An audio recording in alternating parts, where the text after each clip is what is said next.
I come from Africa in Liberia.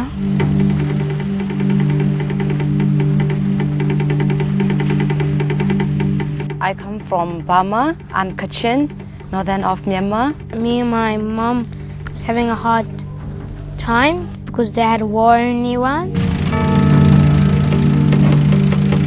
My dad didn't come with us. It's only me, my mum and my two brothers.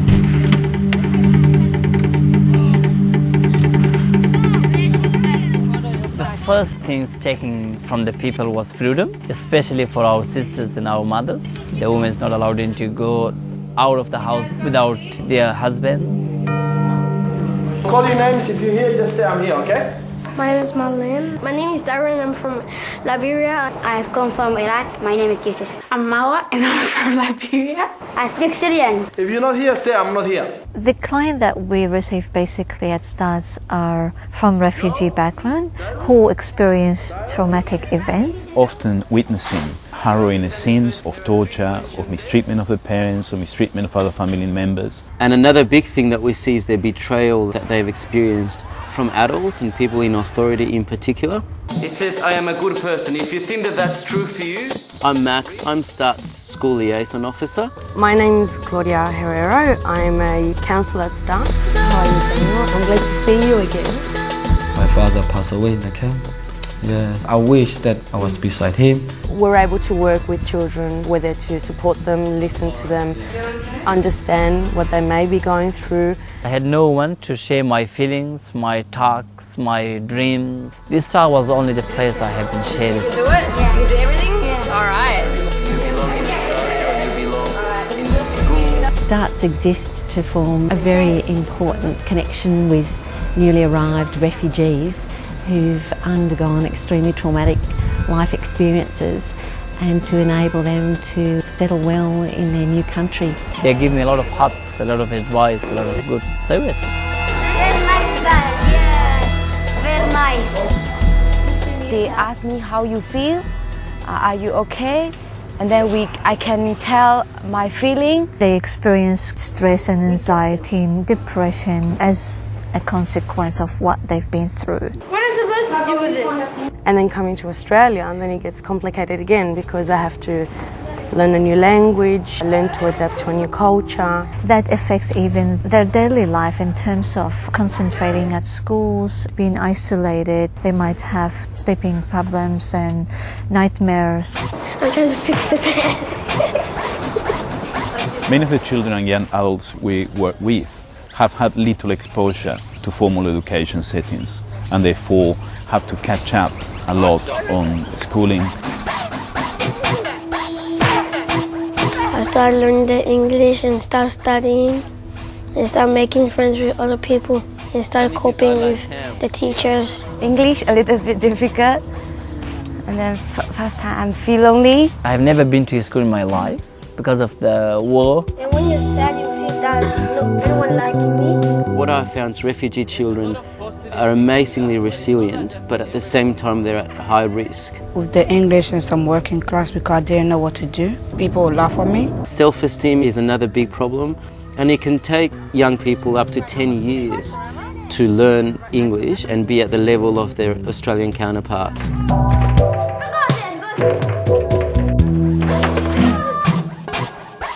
A lot of children become quite extremely withdrawn and they come here and they struggle to deal with a lot of the situations and events that arise. And mum and dad are going through their own trauma, so their ability to provide nurturing to their children is often quite limited. On the other hand, you've got children that have had to grow up so quickly.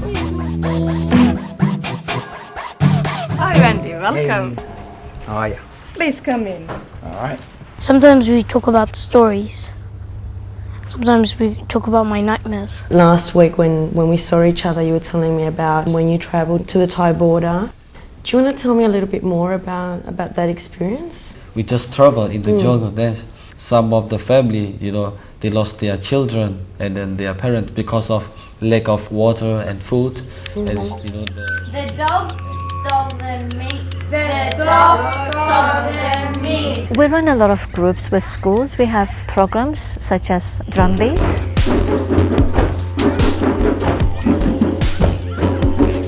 This is a particular music therapy for these young people to know more about self-esteem, identity, emotion and feeling, teamwork, while they're playing music.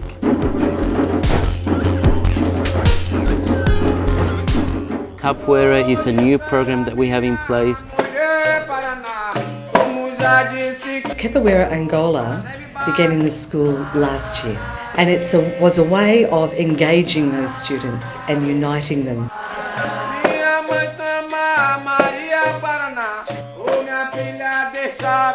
They're having a great time here, they're learning to sing, they're working as a team. And STARTS have been providing us with counselling for students and programs for students that enable them to not only learn in a school environment but also grow and heal. We have individual counselling as well. That's done through schools, lots of training for teachers and school counsellors. It's really about helping the young person address some of the psychological and the emotional trauma that they've suffered. So what can I suggest is to stimulate a part of your brain whose role is to keep you attentive. I just relax. Mediana is checking out what sort of things I'm going through. What we're going to do is we're going to draw a little image on this card. I wanted to get the children to think about where they've come from and where they're at right now. Now, I think it's better that I came to Australia than Iraq, because now it's getting worse and people are killed, so it's better that we came to Australia, and I'm really happy now. The first thing I want you to draw is what do you like about the country that you were born in? Looking at the positive things in their life can really move them on into change a little bit easier.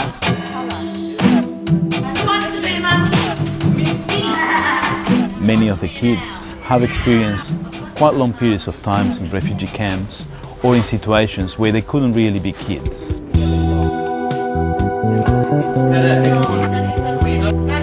In essence, the camp was developed to give them an opportunity to regain that. I do a lot of activities, like soccer. Every day I do activities.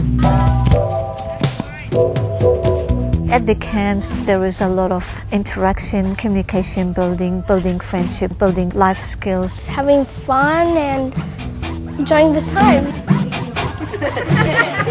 Relax your arms, don't get sleepy, stay awake, stay relaxed, and keep this yellow and purple monster away. That's good.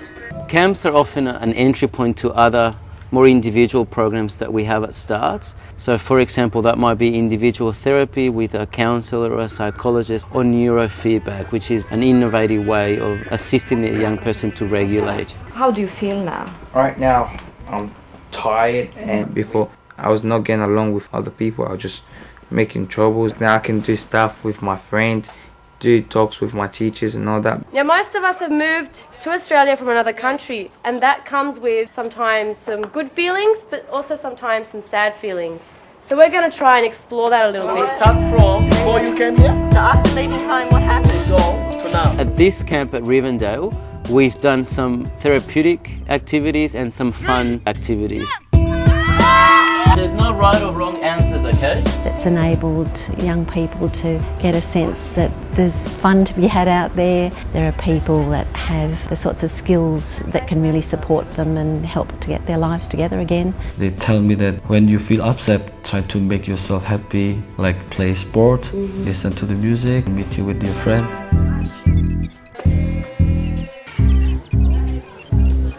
They've really increased in confidence. They're confident to do the drumming, they're confident to talk about themselves. We try to see as much as we can how we can help those refugees to recover from their trauma and start a new life in Australia. I think it's just like helping people. That's what I think it's all about.